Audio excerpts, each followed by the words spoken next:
লাকাদ রাদিয়াল্লাহু আনিল মুমিনিনা ইয ইউবাইউনাকা তাহতাশ শাজারাতি ফাআলিমা মা ফি কুলুবিহিম ফানজালাস সাকিনাতা আলাইহিম ওয়া আসাবাহুম ফাতহান করিবা।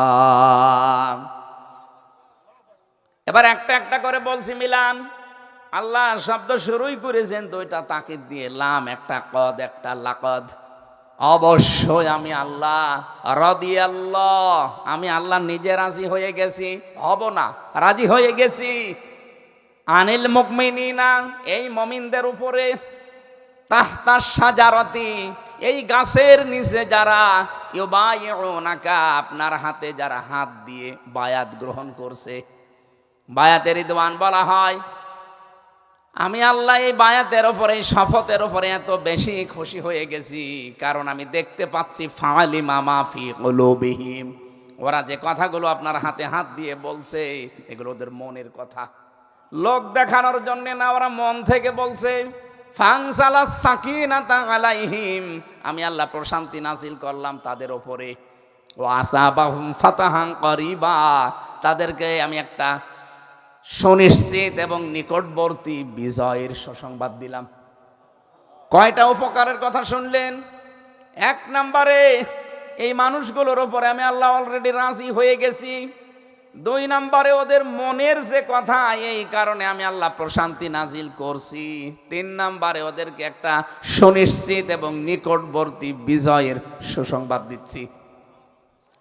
একটা মানুষকে ওরা বিনা অপরাধে, একটা নিরপরাধ মানুষকে হত্যা করেছে, এই সংবাদ পেয়ে যদি 1400 জন মানুষ জীবন দেওয়ার জন্য রেডি হয়ে যায়, ওরা শেষ পর্যন্ত যেই শুনেছে যে নবী এভাবে শপথ করাচ্ছে, ওরা ভয়েই উসমানকে ছেড়ে দিয়েছে।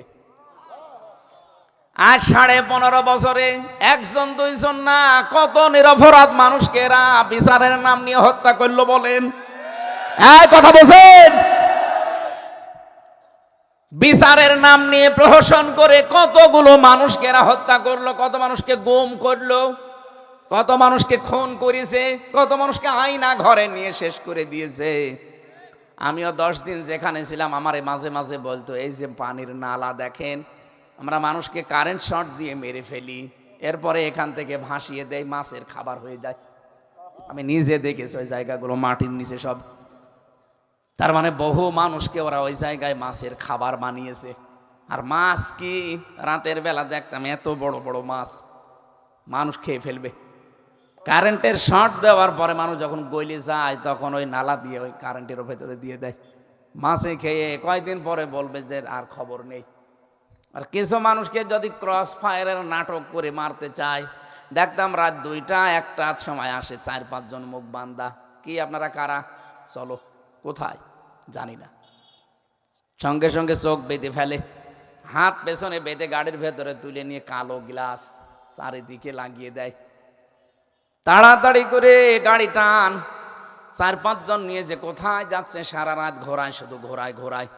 হঠাৎ রাত 3টা-4টা বাজে, কোথায়, গাজীপুরের জঙ্গলে, টাঙ্গাইলের ওই মধুপুর জঙ্গলে, আনারস বাগানে, ওখানে নিয়ে বলবে যা ছেড়ে দিলাম, যেই দৌড় দেবেন পেছন থেকে গুলি করে বলবে ক্রস ফায়ারে মরে গেছে।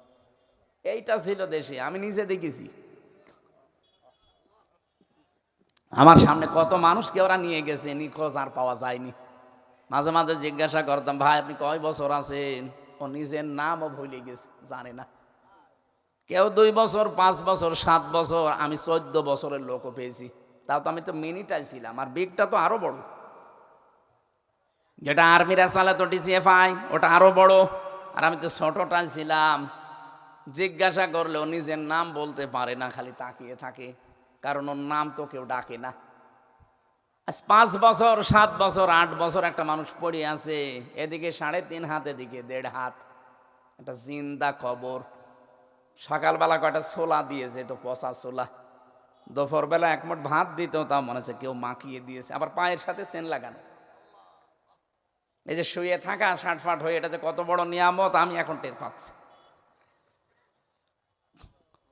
একটা মানুষকে আজ 8 বছর কেউ ডাকে না, এটা কোন বছর কোন সাল চলছে সে জানে না, এটা যে কি বার তাও সে জানে না, কোন মাস চলছে তাও জানে না, এখন যে কয়টা বাজে ও রাত না দিন ও তাও জানে না, কারণ মাটির নিচে সবই সমান।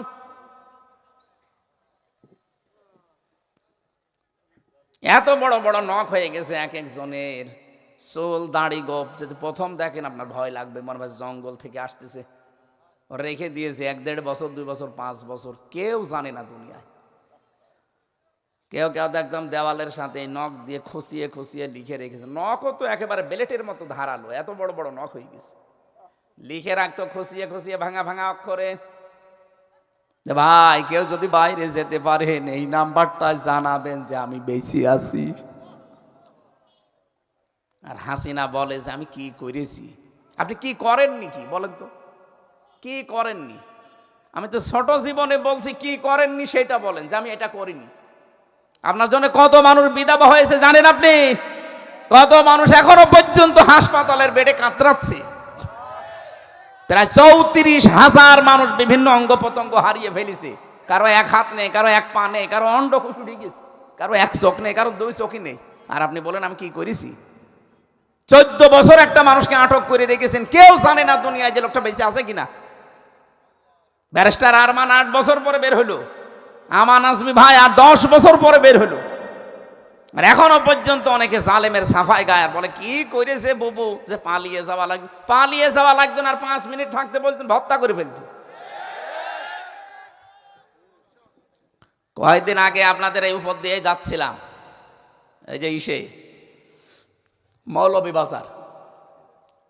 মৌলভীবাজারের কমলগঞ্জ থানা, আমার সময় হয়নি, এই জন্য ওরা হেলিকপ্টার নিয়ে যাচ্ছিল, ওঠার পরে যে হুক লাগিয়ে দেয় দরজায়, আমি এরকম হেলান দিয়েছি, পাইলট আমারে বলছে হুজুর ওখানে হেলান দিয়েন না, হাত লাগলে কিন্তু খুলে যাবে হুক। মনে মনে ভাবছে আল্লাহ 2 বোন তো চলে গেল, যদি হুক খুলে পড়ে যেত, আমার সামনে পড়লে আমি একেবারে মুসলমান বানিয়ে দিতাম।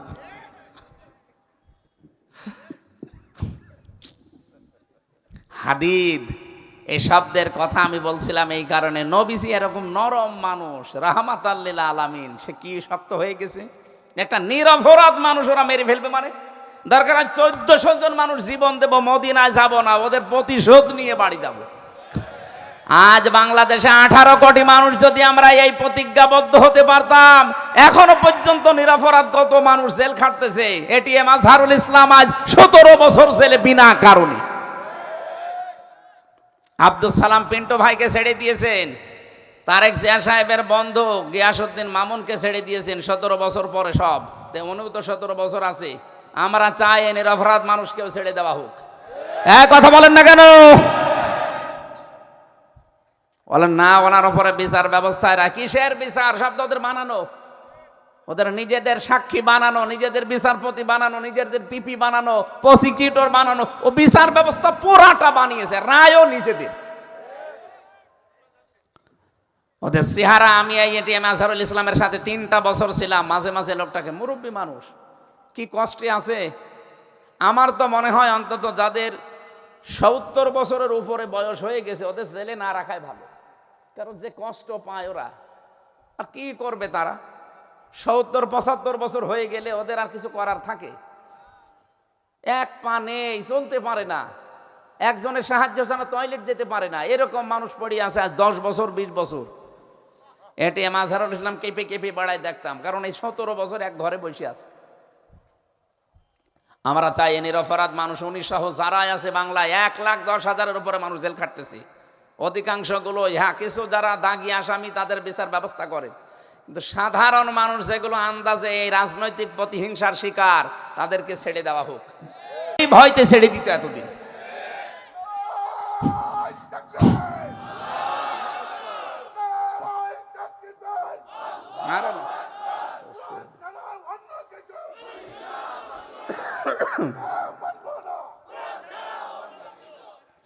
আমার ভাইরা, সে হাদিদ থেকে আমাদেরকে শক্ত হওয়ার আহ্বান জানিয়ে, প্রত্যেকটা অন্যায়ের বিরুদ্ধে, নিরপরাধ মানুষদের পক্ষে দাঁড়ানোর আশা নিয়ে আশাবাদ ব্যক্ত করে আমরা আরম্ভ করছি 28 নম্বর আয়াতের তাফসীর।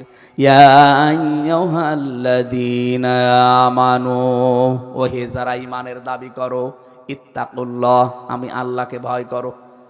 পৃথিবীর যত অন্যায় কাজ আছে, কোন মানুষ যদি অন্যায় কাজগুলো ছেড়ে দিতে চায়, মাস্ট বি তার ভেতরে আল্লাহর ভয় লাগবেই। এর প্রায় 9টা উপকার আছে দুনিয়ায়। আমি তাফসিরের ভেতর থেকে বলছি, খলিফাতুল মুসলিমিন হযরত ওমর, তার জামানায় একটা যুবক 5 ওয়াক্ত মসজিদে নামাজে আছে, মসজিদে নববীতে নামাজের পরে যে আচরণগুলো আছে হযরত ওমর খেয়াল করেন। কিন্তু নামাজ পড়ে বাড়িতে যাবার সময় একটা মেয়ে লোক তার চেহারার দিকে তাকিয়ে শয়তানের ধোঁকায় পড়ে তার দিকে আকৃষ্ট হয়ে শুধু পেছনে পেছনে ছুটতে থাকে। পেছনে পেছনে ছুটতে ছুটতে একদিন উল্টা করে এই যুবক ওই মেয়েটার পেছনে লেগেছে।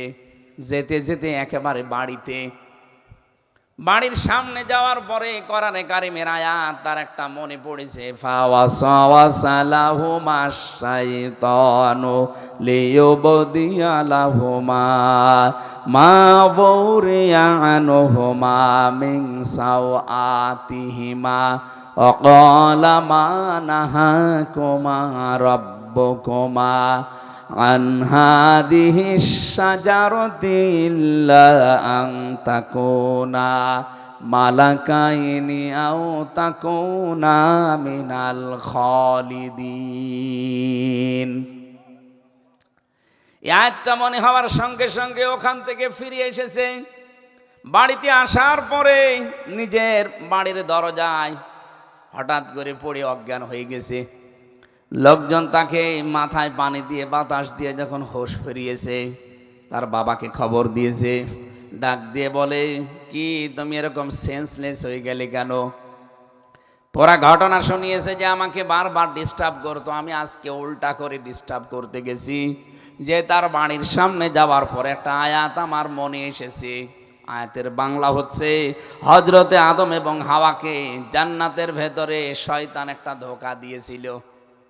ধোঁকা দিয়ে ওই গন্ধম গাছের ফল খাওয়ানোর মাধ্যমে কিছু কিছু কথা ওই জায়গায় আছে যে ফল যদি খেতে পারো হয় ফেরেশতা হয়ে যাবা, অথবা একেবারে চিরস্থায়ী জান্নাতে থাকতে পারবা। অকসামাহুমা ইন্নী লাকুমা লামিনান নাসিহিন, আল্লাহর কসম আমি তোমাদের হিতাকাঙ্ক্ষী। এই কথাগুলো আমার মনে মনে আসছিল। আল্লাহ রাব্বুল আলামিনের আয়াতগুলো আমি আদম আলাইহিস সালাম আমাদের আদি পিতা আর তার জীবনের সাথে মিলাচ্ছিলাম। হঠাৎ করে আমি কখন সেন্সলেস হয়ে গেছে আমি বুঝতে পারি নাই। এ কথা বলার পরে তিনি আবার পড়ে গেলেন। লোকজন যে ধরাধরি করে দেখে যুবক আর নেই, মারা গেছে। কবরে দেওয়ার পর হযরত ওমর মসজিদে নববীতে আসলেন, দেখলেন না, তারে তো দেখা যায় না। জিজ্ঞাসা করলেন যুবকটা কোথায়? লোকজন বলে, হে রাসূল, খলিফাতুল মুসলিমিন উনি এইভাবে মারা গেছে, আমাকে খবর দিতে পারতেন, আপনি ব্যস্ত ছিলেন এই জন্য আপনাকে বলি নাই। ঠিক আছে, আমার নিয়ে চলো কবরে। যেখানে কবর দিয়েছে ওখানে নিয়ে গেলেন। হযরত ওমর কবরের সামনে দাঁড়িয়ে বললেন, হে যুবক, তোমার ভেতরে যে অ্যাক্টিভিটিস আমি দেখেছি, আল্লাহর ভয় তোমার ভেতরে যতটুকু আমি বেশি পরীক্ষা করি আমি দেখেছি, হ্যাঁ ঠিক আছো তুমি। অলিমান খাফা মাকামা রাব্বিহি জান্নাতান, আল্লাহর ভয় তৈরি করতে পারে। মরণের পরে আল্লাহ তাকে ডবল জান্নাত দেবে। তো তোমাকে আল্লাহ কি দিয়েছে একটু জবাব দাও তো দেখি। কবরের ভেতর থেকে মানুষের মতো আওয়াজ দিয়েছে, মহান আল্লাহ আমাকে ভয়ের কারণে ডবল জান্নাত দিয়ে দিয়েছে। বাংলার যুবকেরা, ওই যুবকটা নিজের চরিত্রকে সংশোধন করে এত বড় একেবারে সব কিছু সামনে পাওয়ার পরেও তিনি কিন্তু ফিরে এসেছিলেন যৌবনের এই মহা দুর্যোগের সময়। আমাদের সামনেও আজ মহা দুর্যোগ চলছে। ভারতের এই অশৃঙ্খলতা আমাদের দেশে এতদিন পর্যন্ত আকাশ সংস্কৃতির নামে এসেছে। বিভিন্ন চ্যানেল দিয়ে একেবারে উলঙ্গপনা ছড়িয়েছে। পিন আপ করা পত্রিকাগুলো আমাদের যুব সমাজ ধ্বংস করে দিয়েছে। এগুলো কিন্তু এখনো শেষ হয়ে যায়নি, এখনো পর্যন্ত আছে। আল্লাহকে ভয় করো, ভয় করো, ভয় করো, এই কথাটা কতবার আল্লাহ দিয়েছেন, এমনি দেয়নি। এটা যতদিন পর্যন্ত আপনি নিজের ভেতরে না আনতে পারবেন, জীবন পরিচ্ছন্ন হবে না। এই জন্য চরিত্রের এই মহা দুর্যোগ চলছে, বিশেষ করে এই 25 সাল শুরু হয়ে গেছে। আমরা এখন সিদ্ধান্ত নেওয়া লাগবে ওই যুবকের মতো, সবকিছু হাতের নাগালে থাকার পরেও যেন আমি আল্লাহর ভয়ে বিরত থাকতে পারি। আমার কথা বোঝা গেছে? আমিনু বিরাসূলিহি, আল্লাহকে কোনো মানুষ যদি ভয় করতে চায়, তার প্রথম কাজ হচ্ছে আল্লাহর নিষিদ্ধ কাজগুলো শুধু ছেড়ে দেবে না, ঘৃণা করে ছেড়ে দেবে। আল্লাহকে ভয় করে কোনো কাজ এমনিতে ছেড়ে দিলে তার নাম খসিয়া, তাকসা, খসিয়া এই শব্দগুলো আসে। কিন্তু কোনো মানুষ যদি আল্লাহকে ভয় করে জীবনের কোনো নিষিদ্ধ কাজ যেগুলো, ওগুলো শুধু ছেড়ে দেওয়া না, ঘৃণা করে ছেড়ে দিয়ে চলে আসতে পারেন টয়লেটের মতো, পায়খানার মতো, তাহলে আপনার ভেতর আল্লাহর তাকওয়া তৈরি হবে। রব্বুল আলামিন বলেন এরকম ঘৃণা ভরে ছেড়ে দাও কাজগুলো। ওয়া আমিনু বিরাসূলিহি, আর রাসূলের উপর ঈমান আনো। প্রশ্ন আসতে পারে, রাসূলকে তো বিশ্বাস করি না। বিশ্বনবীকে বিশ্বাস করার অর্থ হচ্ছে এই পৃথিবীর ময়দানে তার যে 23 বছরের জীবনদিগি, ওইটা আমাদের সামনে রেখে বাস্তবায়নের কাজ চালানো। আজ বাংলায় বহু মানুষ ধোঁকা খেয়ে আছেন, খালি আহলে সুন্নাত ওয়াল জামাতের নাম নিয়ে রাসূলের মহাব্বত দেখাতে আপনি ব্যস্ত, শুধু জিলাপি আর খিচুড়ি, অথচ তার আদর্শগুলো ভুলণ্ঠিত হচ্ছে। তারা একটা আদর্শ বাংলার জমিনে কায়েম নেই, সেদিকে আপনার কোনো ভ্রুক্ষেপ নেই। আপনি কিসের আহলে সুন্নাত দাবি করেন? রাসূলের সুন্নাতের জন্য আপনি কি করেছেন দুনিয়ায়? বিশ্বনবী মুহাম্মদুর রাসূলুল্লাহর যারা মিলাদ পড়ে জিলাপি খান, তাদেরকে বলছি মিলাদ বোঝেন আপনি? নবীজির জীবনের প্রথম দিনের মিলাদ আপনাকে শোনাচ্ছি। মিলাদ মানে কি? জন্ম। মিলাদ মানে তিনি জন্মের পরে কি করলেন, আপনি কি করেন? হযরতে খাদিজাতুল কুবরা বলেন, সিরাত ইবনে হিশাম থেকে বলছি, হযরতে হালিমাতুস সাদিয়া বলেন, তাকে আমি তুলে নিলাম বুকে, ডান স্তন দিলাম, তিনি পান করলেন, বাম স্তন দিলাম, তিনি মুখ বের করে নিলেন। একবার দুইবার না, 3 বার দিয়েছি, 3 বারই মুখ বের করে নিলেন। আমাকে যেন চোখের ইশারা দিয়ে বোঝাতে চাই, মা হালিমা জোর করেন কেন? ডান স্তন এটা আমার অধিকার ছিল, আমি পান করেছি। বাম স্তন এটা আমার অধিকার না, এটা আমার দুধ ভাই আব্দুল্লাহর অধিকার। আমি জানি আপনার একটা ছেলে আছে দুনিয়ায়, আমি তো ভাইয়ের হক নষ্ট করার জন্য আসি না, এসেছি ভাইয়ের হক ফিরিয়ে দেওয়ার জন্যে। আরে ব্রাহ্মণবাড়িয়া, কুমিল্লার সুন্নি দাবিদার, এগুলো কিসের মিলাদ পড়েন? এইটা মিলাদ। নবীজির জীবনের প্রথম দিনই তো এই ঘটনা। তিনি ভাইয়ের হক নষ্ট করার জন্য আসে না, ভাইয়ের হক ফিরিয়ে দেওয়ার জন্য এসেছেন। আর আপনি কোন ভাইয়ের হক নষ্ট পালন করেন আর হক নষ্ট করেন? পৃথিবীতে একজন মুসলমানের উপরে আরেকজন মুসলমানের হক কয়টা? আরো জোরে। প্রথম নাম্বারে সালাম দেওয়া। দেখলেই আপনি তো সালামও দিতে চান না, খালি নিজের দলীয় যারা সুন্নি কারা তাদেরকে সালাম দেবেন। এটা তো সুন্নত না, এটা বেদাত, এটা নতুন আবিষ্কার। সুন্নত হচ্ছে যাকেই দেখবেন মুসলমান তাকে আপনাকে সালাম দেওয়া লাগবে। কথা বলেন না কেন? 2 নাম্বার, সে মারা গেলে তার জানাজায় যাবেন, সে অসুস্থ হলে তাকে দেখতে যাবেন। এই মানুষটাকে আপনি সামনে থাকেন পেছনে থাকেন, তার কল্যাণ কামনা করবেন। এই হকগুলো আপনার জীবনে নেই, মিলাদ পড়ে যাচ্ছেন। অথচ মিলাদ মানে জন্ম, তার জন্মের প্রথম শিক্ষা এটা যে আমি হক নষ্ট করার জন্য আসি নাই, এসেছি মায়ের হক ফিরিয়ে দেওয়ার জন্য। বলেন সুবহানাল্লাহ। আজ আমরা যারা আহলে সুন্নাত ওয়াল জামাতের আসল লোক যারা, এগুলো তো ছিনতাই করে নিয়ে গেছে এই ভণ্ডরা। এই শব্দটা এই ভণ্ড বেদাতিরা ছিনতাই করে নিয়ে নিজেদের নামে চালায়, অথচ কোনো সুন্নত কোনো আদর্শ ওদের ভেতরে আছে। কি আদর্শ আছে? খালি দাড়ি রাখা আর জব্বা গায়ে দেওয়া, মাঝে মাঝে হো হো করে জিকির করা আমার রাসূলের আদর্শ। বিশ্বনবী 13 বছর মক্কায় মার খেয়েছেন আর 10 বছর মদিনায় রাষ্ট্র চালিয়েছেন। তাহলে আমরা তো অলরেডি 15 বছর মার খেলাম, এখন 10 বছর রাসূলের মতো চেয়ারে বসে চালাতে চাই। রাসূলের এই 23 বছর আমরা মানছি, আপনি কোনটা মেনেছেন?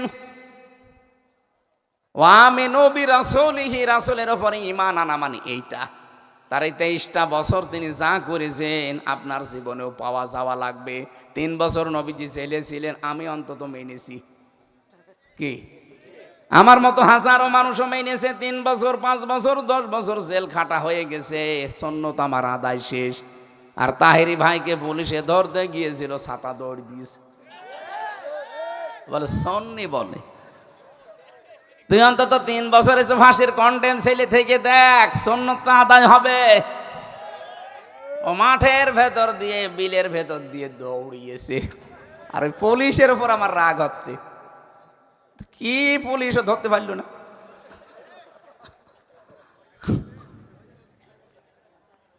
পুলিশ মনে হয় আগে থেকেই কিছু খেয়েছিল, না তো ধরতে পারবে না কেন? জব্বা গায়ে দিয়ে তো সেরকম দৌড়ানো যায় না। এরপরও আপনি ধরতে পারলেন না, কিছু খেয়েছিলেন নাকি? আমি আবার বলছি, আমিনু বিরাসূলিহি মানে রাসূল আপনি একজন আছেন বিশ্বাস করি না, তার আদর্শটা আপনাকে কায়েম করে দেখানো লাগবে। আর এইটাই আমি জীবনে চাই, আমরা সবাই এইভাবে ঈমান আনতে চাই যে আমার রাসূলের প্রত্যেকটা জন্ম থেকে মৃত্যু পর্যন্ত পুরা 63 বছর আমাদের বাংলাদেশে যেন চলে। মান তামাসসাকা বিসুন্নতি ইনদা ফাসাদি উম্মতি ফালাহু আজরু মিয়াতি শাহিদ। নবীজি বলেন আমার উম্মতের যখন দুরবস্থা চলবে, ওই সময় একটা মরা সুন্নাতকে কেউ যদি জিন্দা করতে পারে, সে 100 গলা কাটা শহীদের সওয়াব পাবে। ও বাংলার মুসলমান, বলেন তো এখন নবীর মরা সুন্নত কোনটা? এই যে টুপি মাথায় দেওয়া, এটা মরা সুন্নত না? কেউ দেয়, কেউ দেয় না। দাড়ি রাখাও মরা সুন্নত না? কেউ রাখে, কেউ রাখে না। খাবারের পরে মিষ্টি খাওয়া, এইটাও মরা না? কেউ খায়, কেউ খায় না। এই কথা বলছে না কেন? মেসাক করা, এটাও মরা না? কেউ করে, কেউ করে না। কিন্তু একটা সুন্নত আমি দেখছি এ দেশ থেকে একেবারে মরে গেছে। নবীজি 10 বছর এই কোরআন দিয়ে রাষ্ট্র চালিয়েছিলেন, তিনি রাষ্ট্রপ্রধান ছিলেন। এই সুন্নত এ দেশে, এই সুন্নত ফেরেশতারা পালন করবে, আপনার করা লাগবে না। এই সুন্নতটা নেই, এই জন্য তো এখনো চাঁদাবাজি বন্ধ হচ্ছে না। এই সুন্নতটা দেশে কায়েম করেন। চাঁদাবাজি কারে বলে দেখাবে? এই যে আজকে ব্রাহ্মণবাড়িয়ায় 2 গ্রুপ চাঁদার টাকা ভাগাভাগি করতেছে, 10 জনা হতো, এই যে একটু আগে দেখছিলাম। খালি এই সুন্নতটা একটু এনে দেন। আমির জামাত ডাক্তার শফিকুর রহমান হাফিজাহুল্লাহ ঘোষণায় দিয়ে দিয়েছে, যদি ইসলামে দেশে কায়েম হয়, সর্বপ্রথম দিন আমরা চাঁদাবাজি বন্ধ করব। আপনারা ঘাট নিয়ে, মাঠ নিয়ে, দোকান নিয়ে, ব্রিজ নিয়ে, কালভার্ট নিয়ে, রিক্সা স্ট্যান্ড নিয়ে মারামারি করবেন, চাঁদা তুলবেন। কিসের চাঁদা? কাজ করে খেতে পারেন না। চাঁদা না তুলে আমার মনে হয় ভিক্ষা করা আপনার জন্য ভালো। ভিক্ষা করলে হয়তো তো গোনা হবে, সমর্থ থাকার পরও ভিক্ষা করলে গোনা হয়, কিন্তু চাঁদা তুললে 2টা গোনা হবে। একটা হচ্ছে জুলুমের গোনা, আর একটা চাঁদার গোনা। ডাক্তার শফিকুর রহমান হাফিজাহুল্লাহর এই কথাকে অনেকে বিশ্বাস করে আজ ঝুঁকতেছে, এই জন্য অনেকের মাথা খারাপ হয়ে গেছে যে হচ্ছে এটা কি, আমাদের কি সবই বন্ধ হয়ে যাবে? আরে ভাই, আপনাকে দুনিয়ায় সব কি করবেন? ও 15 বছর থাকলো, কি হইল? এখন তো আছে সে কবরের মতো জায়গায়। আর যদিও সে 14টা সুটকেস নিয়ে গেছে, হ্যাঁ নিয়ে গেছে, 14টা সুটকেস নিয়ে গেছে। আমার দেশ পত্রিকার রিপোর্ট দেয়নি যে যাবার সময় খালি পাইলটকে বলেছে বাক্সগুলো উঠেছে, বলে হ্যাঁ চলো। কারো সাথে কথা বলেনি, কারো সাথে একটা কথা আর বলেনি, খালি সুটকেসগুলো উঠেছে, উঠেছে চলো। আপনার এত দরকার সুটকেস, একটু কাওয়া কাকুকেও বলে যেতে পারলেন না যে কাওয়া চলে যাচ্ছি, দোয়া করু। আমার সাথেও বললেন না যে হামজা 3 বছর জেল খাটালাম, চলে গেলাম, দোয়া করু, তাও বললেন না। সময় পাইনি, কারণ 5 মিনিটও সময় পাইনি। একটা যে বক্তব্য লেখবে জাতির উদ্দেশ্যে, সে সময়ও মানুষ দেয়নি। 14টা সুটকেস নিয়ে এখন বসে বসে খাচ্ছেন। আর আপনার এই সমস্ত মায়ের সন্তানগুলো কি হবে এখন? এখন তো গর্তও পাচ্ছে না, মুখ বের করলে ধরা খাচ্ছে।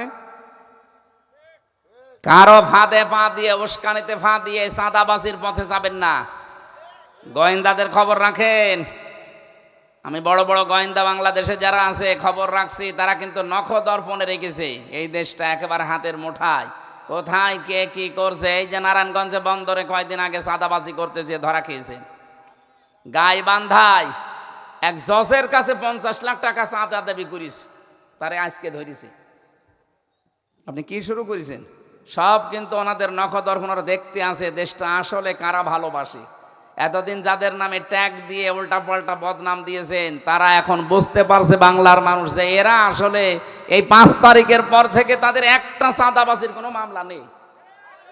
মানুষ কিন্তু বুঝে ফেলেছে সব, এখন আর 5 তারিখের আগে নেই। চশমা খুলে গেছে, এখন খালি চোখে দেখা যাচ্ছে।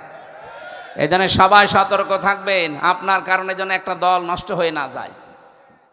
বারবার ওখান থেকে ভিডিও বার্তা পাঠাচ্ছে, দেখছেন না যে কি শুরু করেছেন আপনারা? দেশটা ডোবাবেন।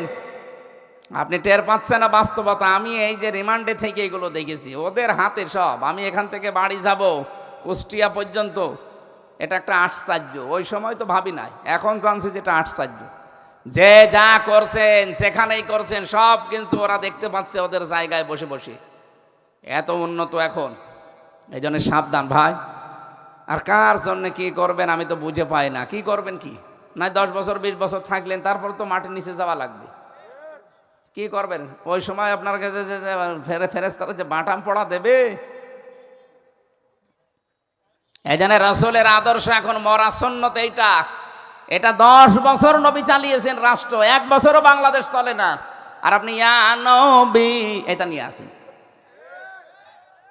আপনার সালাম নেওয়ার জন্য নবীজি বসে আছে। আপনি বাস্তবে তার আদর্শটা ঠিক করেন। মিলাদের প্রথম ঘটনা বললাম, মিলাদি আপনি মানেন না। উনি মানুষের অধিকার নষ্ট করার জন্য না, অধিকার ফিরিয়ে দেওয়ার জন্য এসেছেন। তা আপনি কোন অধিকারে 15.5 বছরে নষ্ট হইল কত মানুষের? কোন অধিকার ফিরিয়ে দিয়েছেন বলেন? আপনাকে কোনো জায়গায় পাওয়া যায় না, খালি সুন্নি নাম নিয়ে মিষ্টি খান। আর দরবারগুলোর মাধ্যমে হাজার হাজার টাকা মানুষের পকেট কাটতেছেন। এগুলো সব ভণ্ডামি। এই প্রতারণা জাতির সাথে করছে, এদেরকে আপনার রুখে দেবেন। আল্লাহ বলেন যদি ঈমান আনতে পারো ইউতিকুম কিফলাইন মির রাহমাতি। এই যে এই শব্দটা বলার জন্য, ইউতিকুম কিফলাইন মির রাহমাতিহি, তাকে আমি আল্লাহ ডবল রহমত দেব, ডবল সওয়াব দেব। এই জন্য আমাদের সুযোগ এখন। আমরা নবীকে দেখিনি, সাহাবীদেরকে দেখিনি। এই অবস্থায় যারা টিকে আছেন ঈমানের উপরে, এই ঝঞ্ঝা বিক্ষুব্ধ পৃথিবীতে সবাই গা ভাসিয়ে দিচ্ছে, আর আপনি টিকে আছেন, আপনাকে আল্লাহ ডবল সওয়াব দেবে। ওয়াজআলাকুম নূরা, তোমাদেরকে আল্লাহ নূর দেবে। তামশুনা বিহি, যেটার সাহায্যে তোমরা চলতে পারবে। এই নূর মানে নবী না, এই নূর মানে কোরআন। নূর মানে কি? যারা বলেন নবী নূরের তৈরি, এ দলিল দেন কদ জাকুম মিনাল্লাহি নূরু ওয়া কিতাবুম মুবিন। অবশ্যই আল্লাহর পক্ষ থেকে কিতাব আর নূর এসেছে। এখানে কিতাবও যা, নূরও তা। কারণ তার পরের আয়াত দেখেন, ইয়াহদি বিহিল্লাহ। বিহি 1 বছর না বহু বছর? 1 বছর। ইয়াহদি বিহিল্লাহ, আল্লাহ বলেন এইটার দ্বারা আমি হেদায়েত করি। ভালো করে কোরআন একটু বুঝে বুঝে পড়েন, ওদের ওই সুন্নি মুন্নি সব ভণ্ডামি আপনি ধরে ফেলতে পারবেন। ওরা নবীকে নূরের তৈরি বলে আর একটা দল বানাতে চায়। কিসের দল? কলিন্নামা আনা বাশারুম মিসলুকুম, আমি তোমাদের মতো মানুষ। মানুষ বানিয়েছে আল্লাহ মাটি দিয়ে। কি কথা বলেন না কেন? সব কিছু কোরআনের কাছে আছে, হাদিসের কাছে আছে, এখানে আসে না। ওর বাবা কি বলেছে ওইটা নিয়ে ওলা ভাই। হ্যাঁ, নবী আমাদের মতো মানুষ, কিন্তু ইউহা ইলাইয়া, ওনার প্রতি ওহী আসে, আমাদের প্রতি আসে না। এই এতটুকু পার্থক্য। তাছাড়া নবী নূরের তৈরি বলে আপনি কি বোঝাবেন? এই যে আলো, এই আলোর ভেতরে, নূরের ভেতরে 2টা জিনিস আছে, নেগেটিভ পজিটিভ। এক কথা বলছেন এখন। আর মাটির ভেতরে আছে কমপক্ষে 13টা উপাদান। 2 বেশি না 13 বেশি? সংখ্যার দিক থেকে বললেও তো নবীজি মাটির তৈরি বললে তার সম্মান বাড়ে। আর আপনি আন্দাজে এক নাম দিয়ে আলাদা একটা দল খুলেছে, আমরা নবী নূরের তৈরি মানি, এই জন্য আমরা আলাদা। দাঁত মুখ খুলে ফেলা দরকার শয়তান। 9 নাম্বার আয়াত যেটা পড়লাম, 12 নাম্বার আয়াত সূরা মায়েদার। বাড়িকে ভালো করে মিলাবেন, বাড়ি যে ওই ভ্রান্ত ধারণা থেকে বেরিয়ে আসবেন। অবশ্যই আল্লাহর পক্ষ থেকে তোমাদের কাছে স্পষ্ট কিতাব নূর এসেছে। স্পষ্ট কিতাব ওটা, ওই নূর ওটা। এই যে এই শব্দটা, এই যে আল্লাকুম, তোমাদেরকে আল্লাহ দিয়েছেন নূরন, একটা নূর, তামশুনা বিহি, যার দ্বারা তোমরা চলাফেরা করতে পারো। এই কিতাবের এই নূরের নাম হচ্ছে আল্লাহর কিতাব। কোরআনে কারিমের 55টা নাম আছে, তার একটা নাম নূর। নাম কি বলেন বলেন? কিতাবুন আনসালনাহু ইলাইকা মিনাজ যুলুমাতি ইলান নূর। আল্লাহ পাক বলেন, আমি এই কিতাব নাজিল করেছি এই জন্য অন্ধকারের পথ থেকে বের করে তোমাদেরকে আলোর দিকে নিয়ে আসবে। এজন্য আহ্বান জানাচ্ছি, এর কাছে আসেন, আপনি সব সমস্যার সমাধান পেয়ে যাবেন। মানুষ আপনাকে আর বিভ্রান্ত করতে পারবে না। পড়া কোরআন শরীফটা আজকের এই দিন থেকে আগামী বছর যদি আবার এখানে আসি, আমি কসবায় আসবো আগামী বছর ইনশাল্লাহ। কসবা ওই যে থানার পাশে, ওখানে যদি আসি আগামী বছর এই দিনে, আপনার এই শ্রোতা যারা এসেছেন, জিজ্ঞাসা করবো পড়া কোরআন শরীফটা অন্তত মাতৃভাষায় বাংলায় একবার শেষ করেছেন কিনা। যদি কেউ হাত না তুলতে পারেন, এই জেলায় আমার কিন্তু আশা বন্ধ হয়ে যাবে। আমি এত কষ্ট করবো আর আপনারা কিছুই করবেন না। জেলে আমার প্রায় 73 বার, 73 না 75 বার শেষ হয়ে গেছে পড়াটা। কোরআন শরীফ আল্লাহ আমার কাছে আয়না বানিয়ে দিয়েছেন, আর আপনি একবারও জীবনে পড়বেন না, তো সেই শিরিক আর বেদাত তো আপনারে ধরবে। ইয়াহদি বিহিল্লাহ, এইটার দ্বারাই আমি হেদায়েত করি, এটা মানে কোরআনের দ্বারা। কারণ কোরআনে কারিমকে আল্লাহ ক্ষমতা দিয়েছেন মানুষকে হেদায়েত দেওয়ার। মানিত্তাবা, তোমরা এটার অনুসরণ করো। কে বলছেন? কেন এখানে রসুলের নাম আল্লাহ সরাসরি বলতে পারতেন না যে উনি যে নূর, এই যে মোহাম্মদের নাম দিয়ে দিলাম। তাফসির একটু ভালোভাবে পড়েন, এই গ্রামের এই নিয়ম নীতিগুলো দেখবেন আপনার কাছে স্পষ্ট হয়ে যাবে। ওয়াগফির লাকুম, তিনি তোমাদেরকে মাফ করে দিতে চান। আল্লাহু গফুরুর রহিম, আল্লাহ দুইটা নাম এখানে নিয়েছেন, গফুর আর রহিম। জাহান্নামে যে লাজার স্তরের নাম শুনি আমরা, আমার আজকে দুপুরবেলা আলোচনা ছিল ব্রাহ্মণবাড়িয়া নবীনগর। ওই জায়গাতে আমি জাহান্নামে লাজায় যাওয়ার যে কারণগুলো আল্লাহ কোরআনে দিয়েছেন কিছুটা হলেও বলেছিলাম। লাজা একটা নিকৃষ্ট জায়গা। জাহান্নামের যে স্তরগুলো আল্লাহ বানিয়েছেন তার ভেতরে ওইটা একটা নাম। হতমা নাম আছে, হাভিয়া নাম আছে, এরপরে জাহান্নামও একটা নাম আছে, জাহিম একটা নাম আছে, সাকার একটা নাম আছে, সাগির একটা নাম আছে, আর এইটা সবচাইতে নিকৃষ্ট এবং কঠিন জায়গার নাম লাজা। আল্লাহ তাআলা কোরআনে যেখানে এই লাজার পরিচয় দিয়েছে সেখানে জানিয়েছেন নাজ্জাগাতাল লিশাওয়া। এই লাজায় যাদেরকে প্রবেশ করাবো তাদের চামড়া আগে খসে যাবে। আমরা অনেকে রিমান্ডের নাম শুনলে মনে করি হয়তো মারবে, সব রিমান্ডে মারে না, আমাদের গায়ে হাত দেয়নি, কিন্তু মানসিক টর্চার করেছিল রিমান্ডে 10 দিন। যারা মার্ডার মামলার আসামি হয় তাদেরকে মারধর করে, এবং 15.5 বছরে অনেক আলেমের গায়েও তারা হাত দিয়েছে। আমাদেরকে গায়ে হাত দিত, টাকা চেয়েছিল 10 লাখ, আমার বাবা তো গ্রাম্য মানুষ, সঙ্গে সঙ্গে দিয়ে দিয়েছে 8 লাখ। রিমান্ডে মারবে ছেলেরে, আর আমি একা তো, এই জন্য ওরা মারেনি, কিন্তু এই যে মাজায় দড়ি বেঁধে, পেছনে হাতে হ্যান্ডকাপ লাগিয়ে, পায়ে ডান্ডা বেড়ে দিয়ে, কালো কাপড় দিয়ে চোখ বেঁধে, এইগুলো তো মায়ের উপরে না। আবার মাটির নিচে যে 10 দিন ওরা ওই সমস্ত জিনিসপত্র নিয়ে আসতো মাঝে মাঝে, যে এইগুলো দিয়ে আমরা নখ তুলি, এগুলো দিয়ে চোখের ভরু তুলি। একটা চোখের ভরু মানুষকে টেনে টেনে তুলে দেবেন, ও চোখে আস্তে আস্তে হালকা দেখবে, দেখতে পাবে না। কিছু নিয়ম নীতি আছে, ওরা তো মায়ের জানে। ওই পায়ের নিচে পিটাবে পায়ের নিচে, এদিকে আপনার চোখ অন্ধ হয়ে যাবে। একাধারে 10 মিনিট আপনি পিটান কাউকে, দেখবেন চোখে হালকা দেখছে, কিছুদিন পরে আর দেখতে পাবে না। ওর সাথে এই চোখের তারের অনেক মিল আছে। মানুষের এই যে মাথার ভেতরে যতগুলো 70,000 তার আছে, এর ভেতরে 6টা জিনিস গুরুত্বপূর্ণ কাজ করছে। ফ্রন্টাল লব আছে, অক্সিপিটাল লব আছে, প্যারাইটাল লব আছে। এরকম 6টা জিনিস দিয়ে এক একটা জায়গায় প্রায় 7টা করে পুরা মাথার ভেতরে আল্লাহ সাজিয়ে এর সাথে তারের সংযোগ করে বিভিন্ন জায়গা থেকে এই কাজগুলো আমার আল্লাহ করাচ্ছেন ফেরেশতাদের দিয়ে। এই যে আমি কথা বলছি, এক একটা কথাও তৈরি হতে প্রায় 27টা স্তরে ধাক্কা লাগছে, আর প্রতিটি জায়গায় একজন ফেরেশতা বসে আছে। ওরা যদি দায়িত্ব পালন না করে আপনি জীবনেও কথা বলতে পারবেন না। আমরা দেখি চোখ দিয়ে, কি দিয়ে? চোখ দিয়ে দেখি, তো সঙ্গে সঙ্গে চোখ খবর পাঠিয়ে দেয়। সামনে যেটা আছে ফ্রন্টাল লব, পেছনে যেটা আছে ওইটা দিয়ে কিন্তু দেখা হয়। আমরা দেখছি চোখ দিয়ে, সামনে যেটা আছে এটার কাছেও খবর পাঠায় না। আপনি কম্পিউটার এখানে সেট করেন, দেখবেন মাথা খুলে একেবারে এই পয়েন্ট আকারে 70,000 সব তারগুলো আলাদা আলাদা নাম আছে। আপনি যখন সাপ দেখলেন, সাপ সঙ্গে সঙ্গে সামনে এখানে যে 7টা কাজ করছে এখানে দেবে না, পেছনে যেটা আছে প্যারাইটাল লব আছে পেছনে, ওর কাছে দিয়ে দেবে। ও ওখান থেকে সিদ্ধান্ত দেবে তাড়াতাড়ি লাঠি হাতে নে অথবা পেছনে দৌড় দিয়ে। এটা আপনাকে বলে দিয়েছে আপনার বাবা। কে? এই যে মাথার ভেতরে যেগুলো সেট করা আছে এরা। মহান রব্বুল ইজ্জাত ওয়াল জালাল আমাদেরকে যে কথা বলার শক্তি দিচ্ছেন, রিমান্ডে ওই মানুষগুলো আমার মনে হয় আগের থেকে লেখাপড়া করে, আগের থেকে ট্রেনিং নেয় যে কোন জায়গায় কি অত্যাচার করলে এ কথা বের করবে। আমারে তো যে সমস্ত কাজ কারবার করি কিছুই পারে নাই।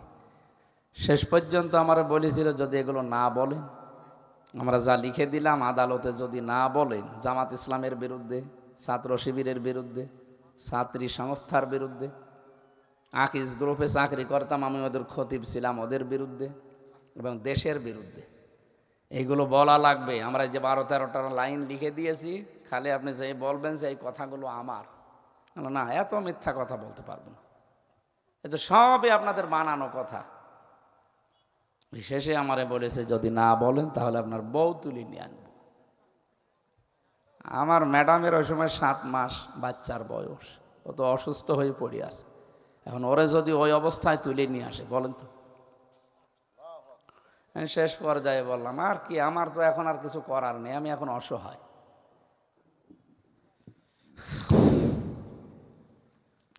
নিয়ে গেল ধোকাবাজি করে যে ম্যাজিস্ট্রেট, এই শয়তান আমারে বলছে আপনি সই করেন, আপনার কোনো অসুবিধা নেই, কয়েকদিন পরে আপনি মুক্তি পেয়ে যাবেন।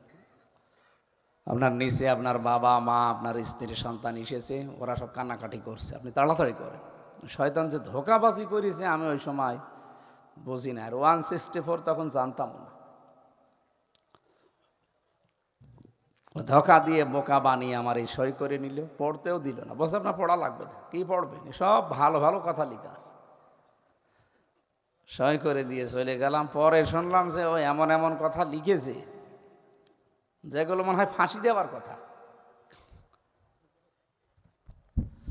শেষ পর্যায়ে আর কি, এই যে 3টা বছর কেটে গেল, ওর ভেতরে একদিন দেখি ওই ম্যাজিস্ট্রেট ঘুরে বেড়াচ্ছে। কি আপনি এখানে? বলছে আমার বউ মামলা দিয়েছে। আরে তোর বউরই মামলা দেওয়া দরকার, শয়তান, তুই ধোকাবাজি করলি আমার সাথে। বলছে আমার তো কিছু করার না, আমার উপর থেকে যা বলে দেয় আমি তাই করি। এই ছিল বিচার ব্যবস্থা দেশের। আর আপনাদের এখানকার কৃতি সন্তান, এই কৃতি সন্তান ছিল এই দায়িত্বে। ও বলতো নাকি যে ন্যায় বিচার চলছে দেশে। কিসের ন্যায় বিচার? আমি তো নিজে ভিকটিম, আমি নিজে দেখেছি কোনো ন্যায় বিচার নেই। পুরাটা ওদের বানানো বিচার, নিজেদের বিচার ব্যবস্থা বানানো, নিজেদের ট্রাইব্যুনাল নিজেরা সাজিয়ে নিয়েছে, আবার নিজেরাই বিচারপতি নিজেদের। আমার যে 2 জন ম্যাজিস্ট্রেট আমি পেয়েছি, একেবারে আমার মনে হয় একেবারে খোদ, আর বললাম না, মানে একেবারে ওরা মনে হয় নবীকে মানে না, ওদের নবী হচ্ছে আল্লাহর ওলি। এত কড়াকড়ি। এটা একজনের বাড়ি কিশোরগঞ্জে আর একটার বাড়ি খুলনা। এই 2 জনের মাধ্যমে যে জুলুম অত্যাচারের মাধ্যমে আল্লাহ আমাকে এই 3টা বছর পার করালে, আলহামদুলিল্লাহ ধৈর্য ধরেছিলাম। আল্লাহ যেন আমার এই সওয়াবটা নষ্ট করে না দেন। আমি কথা বলতে চাচ্ছিলাম যে এই যে লাজা একটা জাহান্নামের স্তর, এখানে দিলে আগে চামড়া খসে যাবে। ওদেরও চামড়া তোলার জিনিস আছে, বিশেষ করে নখ তুলে, নখের আশপাশে যে চামড়া থাকে চামড়া তুলে নেওয়ার ওদের কাছে জিনিসপত্র আছে। কিন্তু ওইগুলো হাতে লাগানো লাগে, টান দেওয়া লাগে, এরপরে ওঠে। অথচ আল্লাহ বলেন লাজায় আমি যাদেরকে দেব, দেওয়ার সঙ্গে আগে চামড়া উঠে যাবে। আপনি বলেন তো, একটা মানুষ একটা ঘরে প্রবেশ করলো আর বের হইলো পুরা চামড়া উঠে গেছে, কি হয়েছে ঘরের ভেতর? এই ঘরের নাম লাজা। তাদউ মান আদবারা ওয়া তাওয়াল্লা, এদেরকে ডাকবে কাদেরকে জানো? যাদেরকে সত্যের পথে দুনিয়ায় ডাকা হতো, কিন্তু তারা শোনার পরে অ্যাবাউট টার্ন করে অন্যদিকে চলে যেত। এই প্রকার মানুষ বাংলাদেশে বেশি না? এত করে বোঝানো হয় আপনাদেরকে, যেহেতু ব্রাহ্মণবাড়িয়া, কুমিল্লা এই দুই জেলা এগুলো চলে বেশি, এই কারণে বলছি। আপনি আল্লাহর নামে জিকির করছেন, পাশাপাশি হঠাৎ করে একেবারে বিভিন্ন বাবার নাম জড়িয়ে দিচ্ছেন, এগুলো তো শিরিক। আল্লাযীনা লা ইয়াদউনা মা'আল্লাহি ইলাহান আখারা, সূরা ফুরকানের 68 নম্বর আয়াতের প্রথম অংশে আছে। আল্লাহ বলেন আল্লাহর নাম দ্বারা ডাকে, এর পাশাপাশি মা'আল্লাহ, আল্লাহর সাথে, ইলাহান আখারা, অন্য কাউকে যারা ডাক দেয়। এই যে আপনার এই জেলা থেকে জিকির বের হয়, ইয়া আলী বাবা, কেল্লা বাবা, ফতে বাবা, বলেন এগুলো আপনি কোন কারণে করবেন? বলেন। আপনি তো জানা শোনার পরেও দেখি তাদের সাথে জিকির করছেন। সুতরাং এই ভণ্ডামিগুলো বাদ দেওয়া লাগবে। এই মনে করছেন এ আর কি, আমি তো কেল্লাই বলছি, ফতে বলছি। কিসের কেল্লা, কিসের ফতে? জেলখানায় আমার সাথে মামুন বলে একজন ছিল, মার্ডার মামলার আসামি, ওই যে সোহেল চৌধুরী হত্যার নাম শোনেননি ওই লোকের? সোহেল চৌধুরী কি ছিল, নায়িকা না নায়ক? একে যে মেরে ফেলেছিল সে ছিল আমার সাথে, 25 বছর জেল খাটলো লোকটা। ও দেখতাম আমরা উঠি 2:30 3টার সময় তাহাজ্জুদ পড়ার জন্য, আমাদের 1.5 পারা 2 পারা করে পড়বো, আর ও ওঠে জিকির করার জন্য। তাও জাত মতো জিকির করলে তো হয়, উঠেই শুরু করে ইয়া রাসূলুল্লাহ, ইয়া রাসূলুল্লাহ। কি গো, মানে পুরা ঘর কাঁপে। একদিন ডাক দিলাম আমি আর মাওলানা মামুনুল হক, যেহেতু এক জায়গায় থাকতাম, বললাম ভাই কি জিকির করে? বলছে রসুলের এশকে। ওরে তুমি আবার এশকো বোঝো? কিসের এশকো? বলছে যে ইয়া রাসূলুল্লাহ, আমাকে একজন শিখিয়ে দিয়ে গেছে, আমার এক কয়েদি ভাই ছিল, সে আমারে বলেছে যে রসুল্লাহ নামে জিকির করলে তাড়াতাড়ি মুক্তি পাওয়া যায়। তোমার তো জিকির উদ্দেশ্য না, তুমি বের হওয়ার ধান্দায় আছো। তো 25 বছর লোকটা জেল খেটে কিছুদিন আগে বের হয়েছে। ওনারে বললাম না, ইয়া রাসূলুল্লাহ বলে কোনো জিকির নেই, রাসূলুল্লাহর নামে দরুদ আছে। কি আছে? আমি ইয়া রাসূলুল্লাহ আজকে থেকে আর জিকির করবেন না, জিকির করবেন শুধু আল্লাহর নামে। তাও 4টা শব্দ আছে জিকিরের, সুবহানাল্লাহ, আলহামদুলিল্লাহ, লা ইলাহা ইল্লাল্লাহ, আল্লাহু আকবার। এর বাইরে জিকিরের শব্দ নেই। যদি জিকির থাকে সেগুলো দোয়া দরুদ। আর জিকির একটা ইবাদত, আপনি এইভাবে করবেন। মনে দেখলাম ছেড়ে দিল। দেখেন একটা মানুষ বলার পরে 25 বছর ধরে চালাচ্ছে এটা বের হওয়ার জন্য। কে শিখিয়ে দিয়েছে? সে একটা পরিবর্তন হয়ে বের হলো। এত বড় একটা বিশাল ভয়ঙ্কর আসামি, কিন্তু তার চেহারা দেখলে আপনি পানি খাবেন। কারণ 25 বছর তো কোনো কাজ নেই, খালি বসে বসে খেয়েছি। ও ভেতরে তাতে কি, বাইরে ওর কিন্তু মাল কামাই হইতো। বাইরে ওর আল্লাহর ওলিরা সব ঠিক করা আছে, এখান থেকে সব পাঠিয়ে দিত।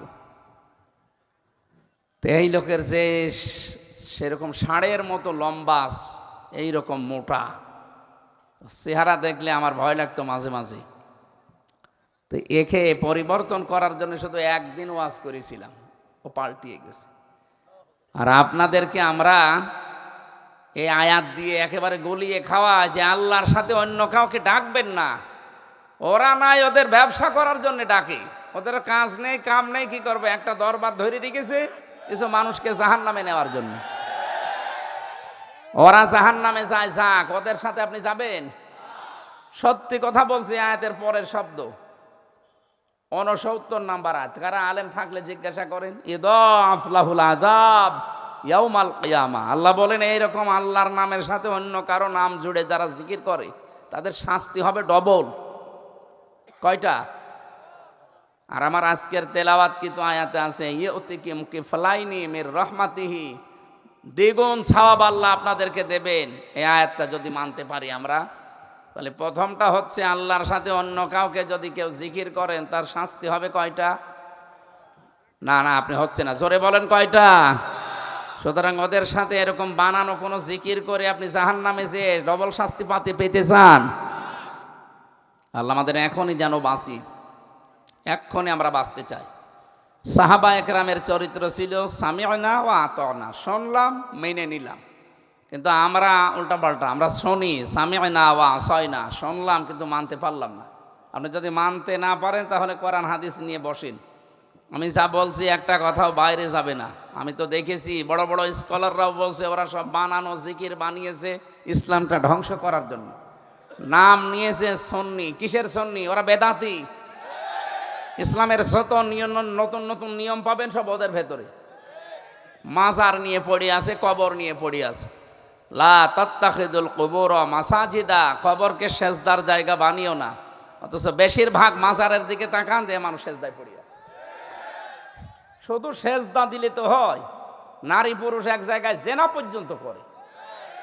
আপনার বিশ্বাস হচ্ছে না? চলেন লালনের মাজারে কুষ্টিয়ায়, গাঁজা পর্যন্ত খায়। বাংলাদেশের একটাই নিরাপদ জায়গা যেখানে পুলিশ পাহারা দিয়ে গাঁজা খাওয়ায়, ওই মাজারে।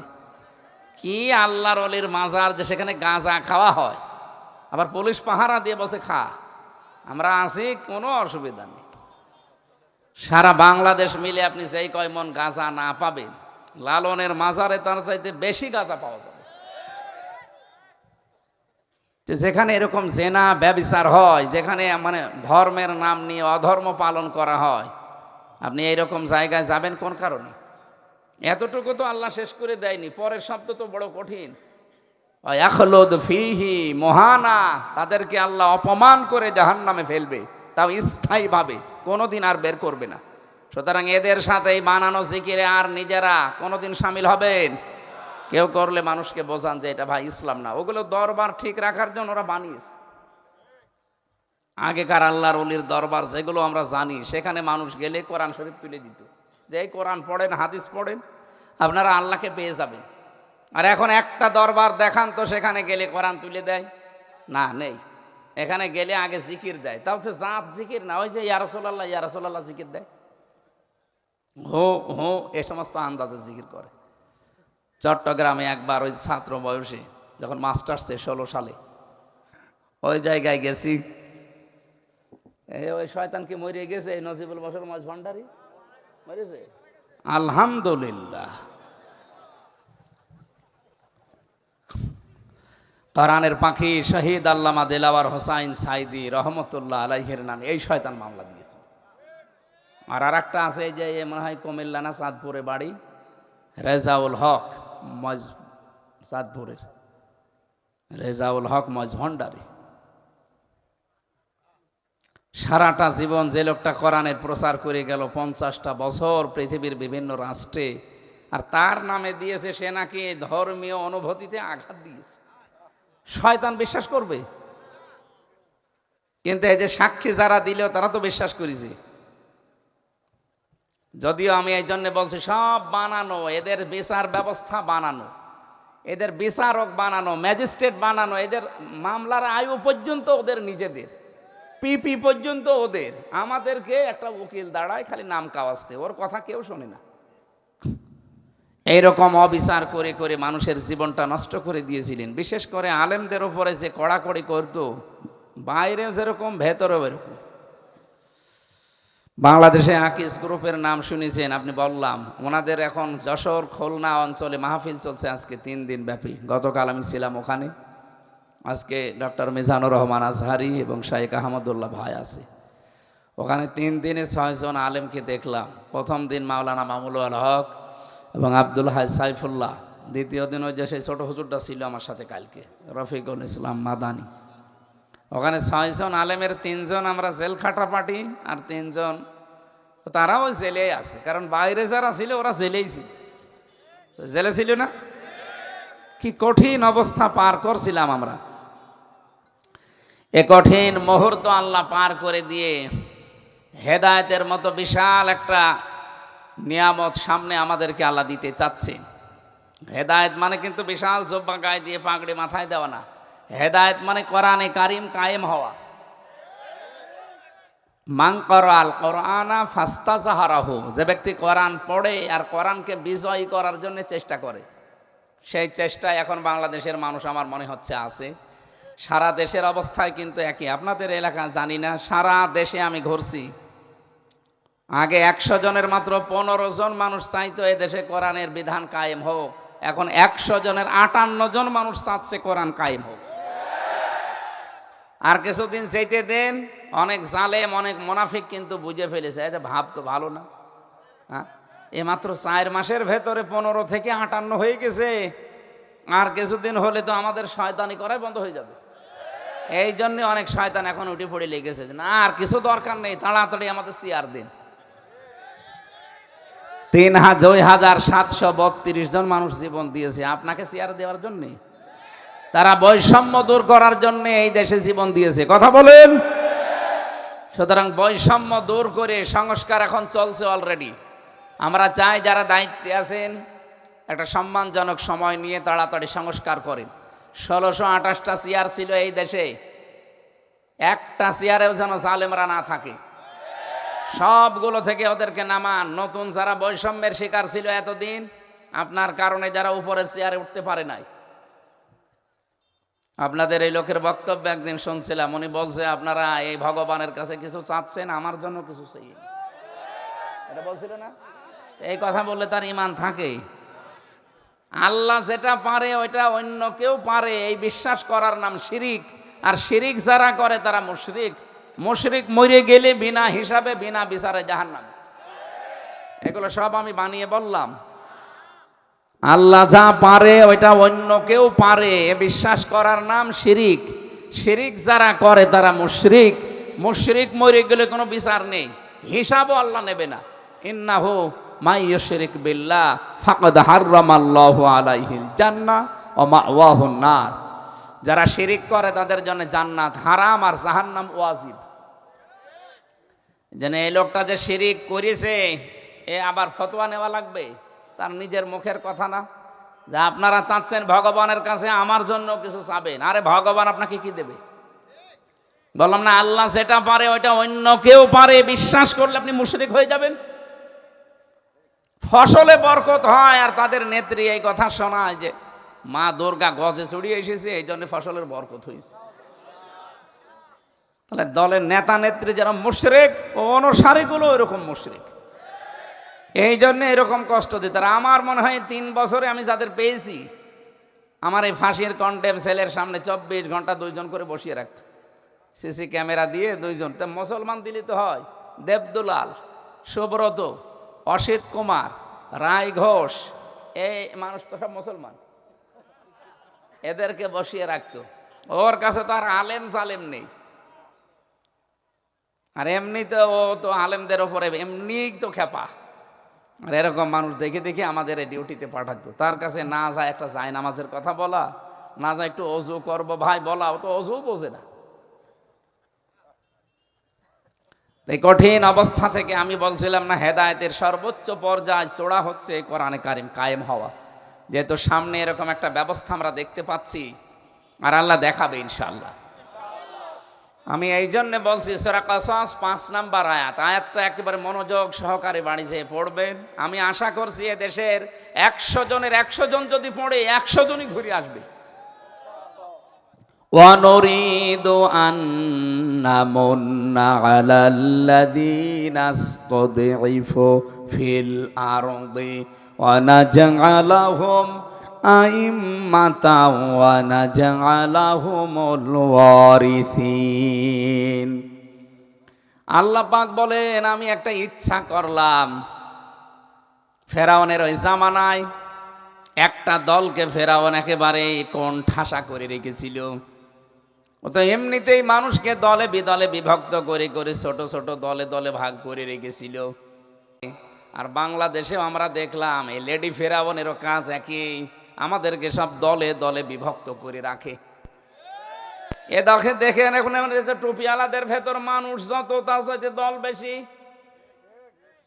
এটা ফেরাউনের প্রথম কাজ, ও মানুষদেরকে ছোট ছোট করে ভাগ ভাগ করে রাখে, মানুষ যেন এক জায়গায় হতে না পারে। এদেশে এমনও দল আছে শুধু সভাপতি আর সেক্রেটারি, আর কেউ নেই। হ্যাঁ আছে। আপনি সারা দেশ খুঁজে দেখবেন, জেলা শহর পর্যন্ত যে দেখবেন শুধু সভাপতি আর সেক্রেটারি, তাও বাবা সভাপতি ছেলে সেক্রেটারি। আমি কি বেশি বললাম? এই হচ্ছে ওদের দল। এটা ফেরাউনের কৌশল।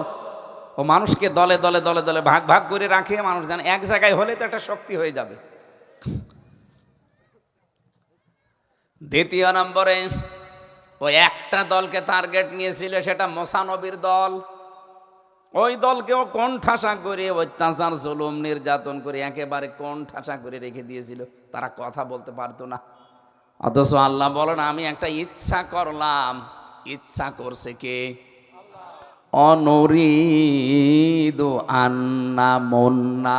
মন্না মানে অনুগ্রহ করা। আমি আল্লাহ ইচ্ছা করলাম যে আমি একটা অনুগ্রহ করব, আমি দয়া করব। এই যেই দলটাকে ওরা জমিনের উপরে দুর্বল করে রেখেছে, আলাল্লাযীনা ইসতাদঈফু ফিল আরদি। আলা মানে উপরে, আল্লাযীনা মানে যারা, তাদঈফু মানে দুর্বল করে রাখা। জমিনের উপরে যাদেরকে ও দুর্বল করে রেখেছিল, আমি চাইলাম যে তাদের উপর একটু অনুগ্রহ করি। একেবারে বাংলা অর্থ বলে দিচ্ছি, মিলে যাচ্ছে না? হাজার হাজার বছর আগের কথা। আমি চাইলাম তাদেরকে নাজালাহুম, আমি আল্লাহ নিজে চাইলাম তাদেরকে আইম্মাতান, জমিনের ইমাম বানিয়ে দেব, নেতা বানাবো। অনাজালাহুমুল ওয়ারিসিন, জমিনের উত্তরাধিকারী আমি আল্লাহ তাদেরকে ওয়ারিস বানিয়ে দেব। এই আয়াতটা যদিও হাজার হাজার বছর আগের ঘটনা, ১৫০০ বছর আগে নাজিল হওয়া, কিন্তু এখনো আয়াতটা নেই। আরো আসতে বলেন। আবার বলছি, ইচ্ছা করছে কে? ফাআলুল লিমা ইউরিদ, আমি যা ইচ্ছা তাই করি। ইন্নামা আমরুহু ইযা আরাদা শাইআন আইয়াকুলা লাহু কুন ফায়াকুন। আমি যদি কোনো কাজের ইচ্ছা করি, শুধু কোন বলি, সঙ্গে সঙ্গে ফায়াকুন হয়ে যায়। এতক্ষণ কার ক্ষমতা বলছি বলেন তো? উনি ইচ্ছা করছেন, রদ করার কেউ আছে? বলেন। এটা ১০০ ভাগ বিশ্বাস করেন যে আল্লাহ ইচ্ছা করলে সেটা হবেই? বলেন বলুন। আল্লাহ বলেন আমি ইচ্ছা করলাম।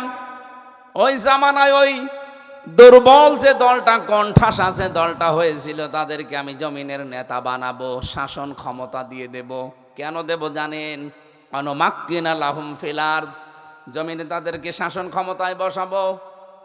অনরিয়া, আমি দেখাতে চাই ফেরাউনা, ফেরাউনকে, ও হামানা, হামানকে, ও জুনুদাহুমা, এবং তার সৈন্যবাহিনীদেরকে, মিনহুম মা কানু ইয়াহযারুন, ওরা সবচাইতে বেশি ভয় যেই দলটাকে পেত, সেই দলকে আমি আল্লাহ ওদের শাসন ক্ষমতায় বসিয়ে ওদের দেখাবো। আমি তো আয়াতটা বাংলাদেশের সাথে মিলিয়ে যেটা দেখতে পাচ্ছি, এই ৫৪ বছর একটা দলকে যারা বিভিন্ন নাম দিয়ে, বিভিন্ন চেতনার নামে, আপনি চেতনার নাম দিতেন যে এরা ৭১-এ বিরোধিতা করেছে, আপনি সারা জীবন বিরোধিতা করছেন। তাও তো তাদের নামে মাত্র ৩৪ জনের লিস্ট, ১০,০০০ রাজাকারের লিস্ট বের করেছিল ১৯ সালে। কয় সালে? মাত্র ৩৪ জন জামাত ইসলামের নাম পেয়েছি, তাও ১১ জন মরে গেছে।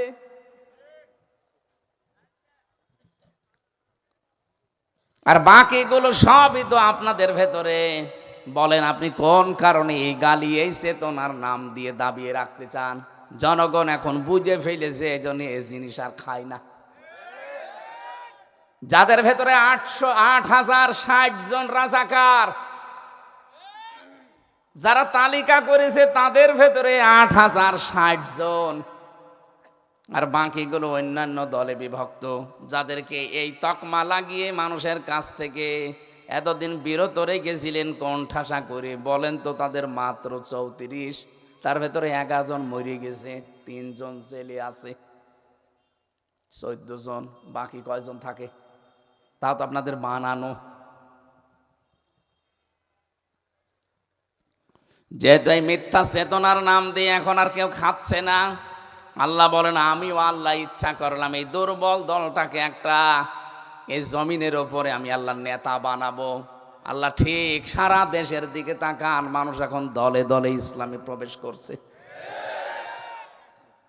জমিনের শাসন ক্ষমতা আল্লাহ তাদেরকে দেবেন এই কারণে, কারণ আল্লাহ ফেরাউনকে দেখাবে। ওই জামানায় ছিল পুরুষ ফেরাউন, আর এটা তো লেডি ফেরাউন। এ ফেরাউনকে আল্লাহ দেখাবে না? ও নুরিয়া ফেরাউনা, আল্লাহ বলেন আমি দেখাবো, ফেরাউনকে দেখাবো। সে তখন ফেরাউন নেই, তাহলে কোরআনের আয়াত মিথ্যা হয়ে যাবে।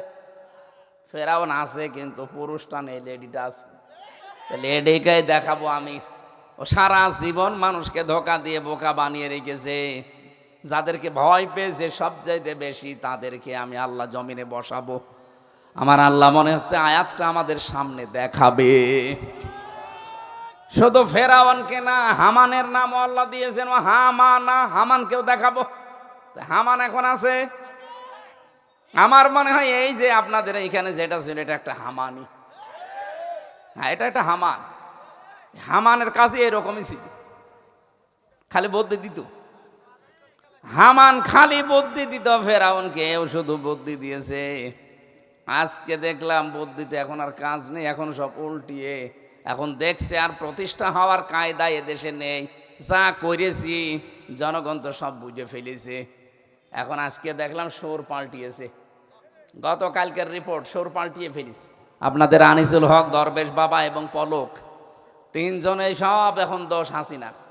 যে এখন উল্টাপাল্টা গালি দিচ্ছে, বাংলায় তো বলতে পারলাম না, বলছে ও কই দিছে সব, আমার আর কিচ্ছু না। এখন সবাই শাস্তি চাচ্ছে ওনার, বলছে ওনারে নিয়ে আসেন, এনে ফাঁসি দেন, যা করবেন করেন, অন্তত আমাদের একটু নরমাল করেন। নরমাল? আপনারা ইন্টারনেট বন্ধ করে দিয়ে মানুষ হত্যা করেছে, কিসের নরমাল করবে? আর বিচারের নাম নিয়ে বিচারে ক্লিন করেছে আপনাদেরই নিয়ে। কত মানুষকে মিথ্যা মামলা দিয়ে কিভাবে মুখ ভেস্টিয়ে কথা বলতো ইসলামের বিরুদ্ধে, দেখেননি? আমার মনে হয় যদি আমি কোনো দিন একা পেতাম ওনারা আমি মুসলমানই দিয়ে দিতাম। মুসলমানই দেওয়া আছে, আমি আর একবার দিতাম।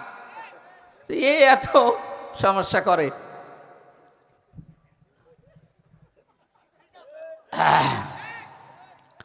আমি যে কথাটা বলার জন্য পর্যন্ত এনেছিলাম, এই আয়াত দুইটা আমি 100% বিশ্বাস করি, একেবারে 100%। এই জন্য আমার মনে হচ্ছে আল্লাহ যেটা দেখাচ্ছে 15 থেকে যদি 58 হয়ে যায়, আর কয়েকদিন যেতে দেন, ইসলামের সমাহান মর্যাদা আমরা যেভাবে তুলে ধরছি, এদেশের 100 জনের 100 জন মানুষই চাইবে যে কোরআন কায়েম হোক।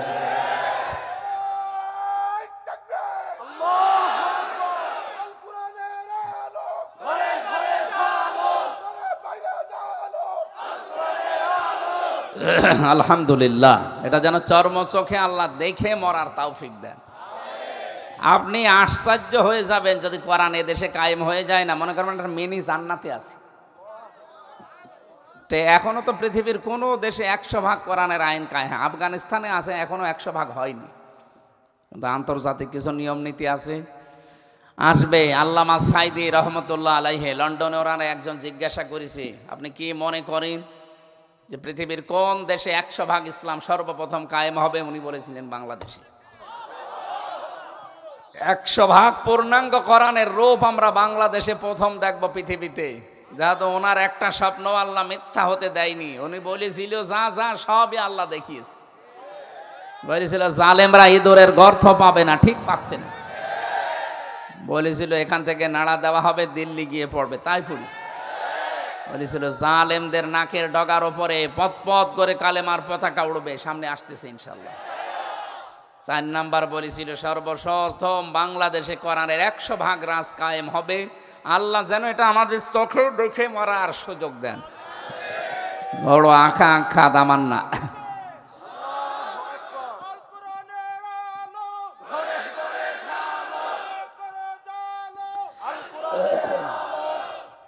আলহামদুলিল্লাহ, যাক, এটা যদি কায়েম হয় দুনিয়াতে, আমরা যদি দেখে মরতে পারি, মিনি একটা জান্নাত আপনি দেখতে পাবেন। আমার ভাইরা, নবীজির হাদিস ছিল মান করাল কোরআনা ফাস্তাজহারাহু। এখানে যারা আলেম আছে মনে করে এজহার মানে শুধু প্রকাশ করা না, এজহার মানে কায়েম করা, এজহার মানে বিজয় করা। কোরআন যারা পড়ি শুধু সাহাবের নিয়তে পড়লেই হবে না। যে ব্যক্তি কোরআন পড়ে, মান করাল কোরআনা, কোরআন যে ব্যক্তি পড়ে, ফাস্তা জাহারাহ, হাদিসের মাঝে ফা আছে, এখানে আলেম নেই, ফা 19টা অর্থে ব্যবহার হয়। সত্যি যদি কোরআন পড়ে থাকেন সাহাবের নিয়তে, দ্বিতীয় কাজ আপনাকে করা লাগবে ফাস্তা জাহারাহ, এবং এই কোরআনকে যারা এজহার করার চেষ্টা করে, এজহার মানে বিজয় করা, এজহার মানে প্রকাশ করা, এজহার মানে স্পষ্ট করা, এজহার মানে দাঁড় করানো, এজহার মানে বিজয় করা। আমরা চাই কোরআনে কারিমে দেশে বিজয়ের বেশি থাক। নবীজি বলেন যদি বিজয় হয়ে যায় কি হবে, দেখেন পরের শব্দগুলো, ফাহাল্লা হালালাহু ওয়া হাররামা হারামাহু, আপনি হালালকে হালাল মানতে পারবেন, হারামকে হারাম জেনে ছেড়ে দিতে পারবেন। এতটুকু শেষ করেননি, পরের শব্দটাই আসল, আদখালাহুল্লাহুল জান্নাহ। আদখালা ইউদখিলু, এটা মাজি, এটা কি মাজি মানে অতীত। নবীজি যে বর্তমান ভবিষ্যৎ প্রেজেন্ট ফিউচার দেননি, তাহলে মোজারে বলতেন। নবীজি আদখালা দিয়ে জানিয়েছেন যদি সত্যিই কোরআন কারিম বিজয় হয়ে যায় কোনো এলাকায়, কোনো দেশে, আর দেশের মানুষ যদি হালালকে হালাল হারামকে হারাম জেনে মানতে পারে, তারা যেন বিশ্বাস করে যে আমরা একটা জান্নাতে ঢুকে পড়েছি। আদখালাহুল্লাহুল জান্নাহ, আল্লাহ তাকে জান্নাতে দিয়ে দিয়েছে, দিয়ে দেবে না, দিয়ে দিয়েছে। তার মানে জান্নাতে থাকলে আপনি যেভাবে থাকবেন, আপনি বিশ্বাস করতে পারেন ওরকম একটা পরিবেশ কায়েম হয়ে যাবে যদি কোরআনে কারিম বিজয় থাকে। আর আমাদের জান প্রাণ দিয়ে জীবনের সর্বশেষ চেষ্টা এইটাই। অনেক মানুষ কিন্তু ধোঁকা খাচ্ছেন, কেউ কেউ বোঝাচ্ছে যে কোরআন যদি এদেশে কায়েম হয় তুমি বিড়ি খেতে পারবা না, তুমি ডাল খেতে পারবা না। আরে ভাই, আপনি খেতে পারবেন না মানে খেতে পারবেন আপনি, কিন্তু খাওয়ার মতো রুচি আপনার আসবে না। আপনাদের এই কালিয়ারা জামে মসজিদে যদি এখন যান, বলেন তো এই 4 দেওয়ালের মাঝে যতক্ষণ থাকবেন, যদি বিড়ির নেশা ধরে আপনি বিড়ি খেতে পারবেন? বিড়ি খেতে চাইলে ওখান থেকে বের হয়ে খাওয়া লাগবে। ওখানে একটা পরিবেশই ওই রকম, কথা বলে না কেন? 56,000 বর্গ মাইলে যদি আল্লাহর এই কোরআন কায়েম হয়ে যায়, আল্লাহর কসম দেশটা এমন সুন্দর হয়ে যাবে, ওই ডাল খাওয়া, বিড়ি খাওয়া, লাল পানি খাওয়ার মনই আপনার আসবে না। মন যদি আসেও পরিবেশ পাবেন না, তখন আপনি এমনি ভালো হয়ে যাবেন। 22,000 কোটি টাকার উপরে শুধু মানুষের আগুন দিয়ে পুড়িয়ে ফেলছে।